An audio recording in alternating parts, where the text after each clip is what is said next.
Donald Trump shugaban ƙasar Amurka ya yi barazanar yi wa Oman ruwan bama-bamai idan ta nemi shiga tsakani a batunta da ƙasar Iran. Haka zalika za ku ji cewa ƙasar Iran ta tabbatar da cewa ba ta cikin wata tattaunawa da ƙasar Amurka a halin yanzu. Haka zalika za ku ji cewa ƙasar China, shugaban na China Xi Jinping ya kare matakin da ƙasar ta ɗauka kan zanga-zangar 1989. Haka zalika za ku ji cewa mayakan Houthi sun yi batu akan kai hari kan jirgin nan na ƙasar Saudi Arabia a wato kogin ruwan Maliya.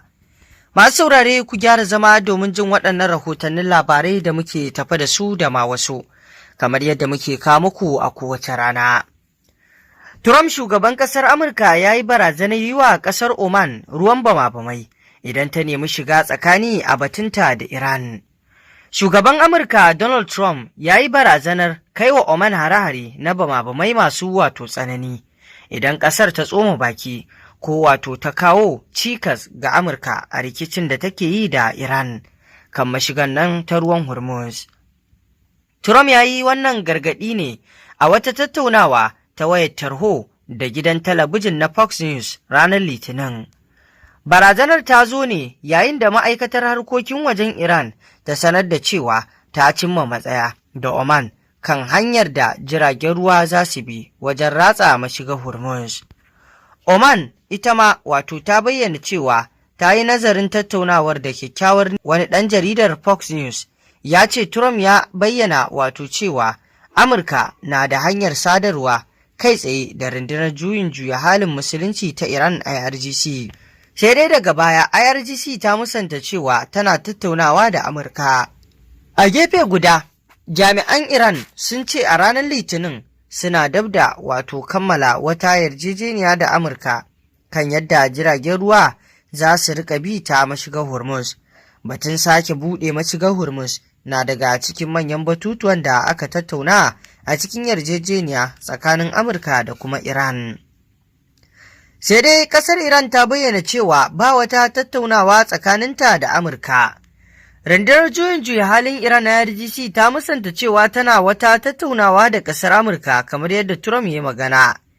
Kakakin rundunar Hussein Muhebbi ya mayar da martani ga wato kalaman shugaban Amurka Donald Trump da ya tabbatar da rahoto a kafafen yada labarai cewa akwai wata hanya ta ɓoye da suke tattaunawa tsakaninsu wato da Amurka da IRGC.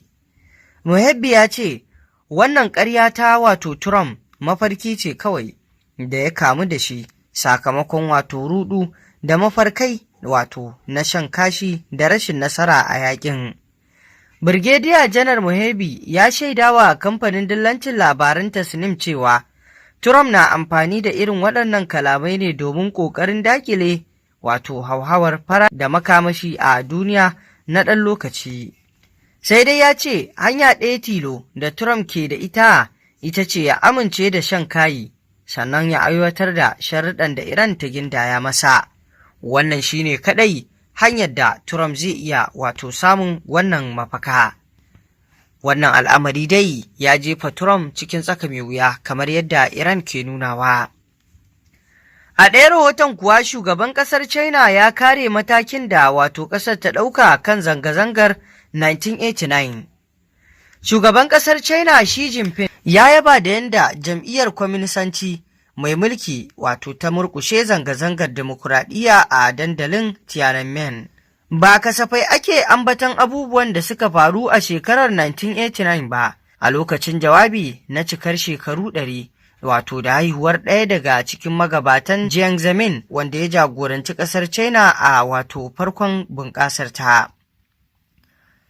Jawabin wannan rana na iya zama yunƙurin Xi Jinping na ƙoƙarin bayyana dangantakar gwamnatinsa da ta Jiang domin karkatar da hankula daga matsalolin da ake ciki a yanzu. Jiang ya fara samun karɓuwa ne yayin da ake wato tsakiyar zanga-zangar wadda sojojin suka murƙushe ta.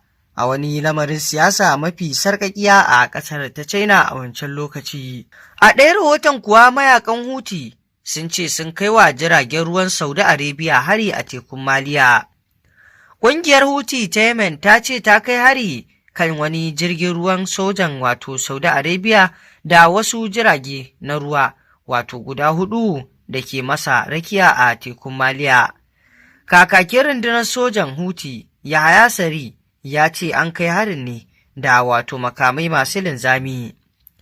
Ƙungiyar ta ɗaya daga cikin jiragen sojan na Saudiya na dakon kaya ne, yayin da sauran 4 da ke masa rakiya jiragen sintiri ne, kuma an kai harin ne kusa da gabar birnin Moka na Yemen.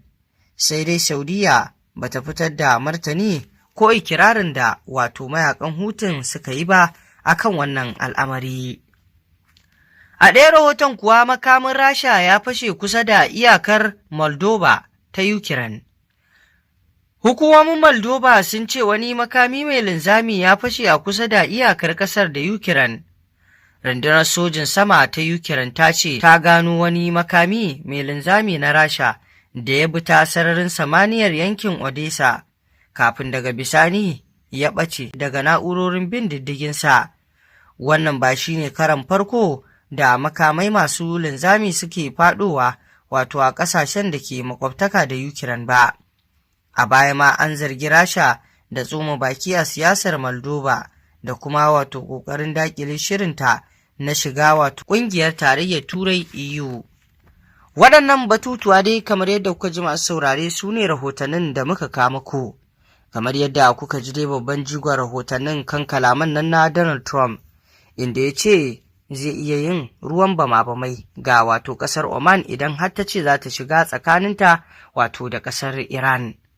Sai dai kuma kamar yadda kuka ji ƙasar nan ta Iran ta ƙaryata kalaman na Donald Trump, inda wato ya yi batu a kan cewar suna da wato majiya ta kai tsaye tsakaninsu da wato IRGC, inda babu wani jira IRGC sun fito sun ƙaryata kalaman nasa daga bakin babban jami'insu, inda ya bayyana cewa kalaman Trump ɗin ƙarya ce, yana faɗar kalaman ne ba don wani abu ba, face sai dai don ya kauda hankalin wato kasuwar farashin mai ya sauka da kuma wato gas, inda babu shakka dai kasuwar makamashi tana tashi idan har wannan abu ya ci gaba da wato nuna cewar babu wani maslaha.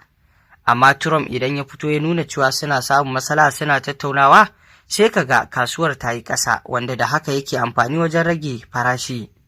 To masu saurare me za ku ce kan yadda wannan tankiya ke ci gaba da wakana tsakanin ƙasar Amurka da Iran, wanda a yanzu Iran tana nuna cewa sai dai fa Donald Trump ya zo ya bi sharaɗin da ta gindaya, amma duk wani take-take nasa ba zai haifar da komai ba face ƙara dilmiyar da al'amura baya.